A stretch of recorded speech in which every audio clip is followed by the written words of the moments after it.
मूलभूत सुविधांबाबत तातडीच्या उपाययोजना करा, नागरिकांना दिलासा द्या, असे निर्देश महापौर विनायक कोंडाल यांनी बैठकीत दिले आहेत। क्रांतिज्योती सावित्रीबाई फुले सभागृहात सोलापूर महानगरपालिकेच्या विभागीय कार्यालय क्रमांक 1 ते 8 च्या कामकाजाचा सविस्तर आढावा महापौर विनायक कोंडाल यांच्या अध्यक्षतेखाली घेण्यात आलेल्या बैठकीत घेण्यात आला।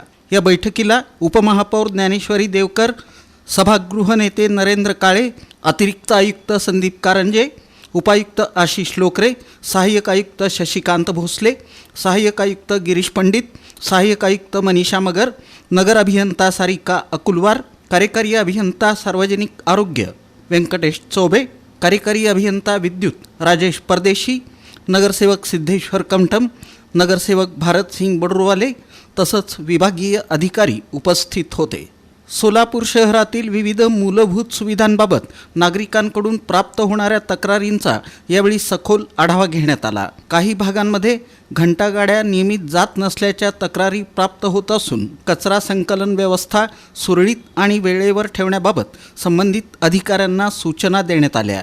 शहरातील काही भागांमध्ये वेळेवर पाणी पुरवठा होत नसल्याच्या तक्रारींचीही दखल घेण्यात आली। पाणी पुरवठ्याचं योग्य नियोजन करून निश्चित वेळापत्रकानुसार पाणी देण्यात यावं, गळती दुरुस्तीची कामे तात्काळ पूर्ण करावीत आणि अनियमिततेबाबत जबाबदारी निश्चित करावी। याशिवाय ड्रेनेज लाईन तुंबणं, स्ट्रीट लाईट बंद असणं, मोकाट जनावरांचा त्रास, पथदिव्यांची देखभाल, उद्यानांची स्वच्छता, नाले सफाई, डास निर्मूलन फवारणी तसंच सार्वजनिक शौचालयांची स्वच्छता आदी मुद्द्यांवरही चर्चा झाली।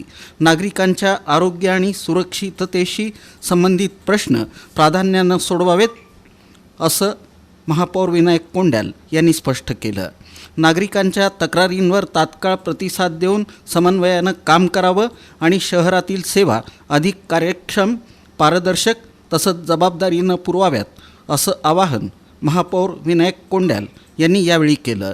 विभागीय अधिकाऱ्यांनी कामकाज प्रभावीपणे राबवण्यासाठी डंपर, JCB, जेटिंग मशीन तसंच आवश्यक मनुष्यबळ उपलब्ध करून देण्याची मागणी केली। यावर सकारात्मक विचार करून आवश्यक ती कार्यवाही करण्यात येईल असं आश्वासन महापौर विनायक कोंडाल यांनी दिलं।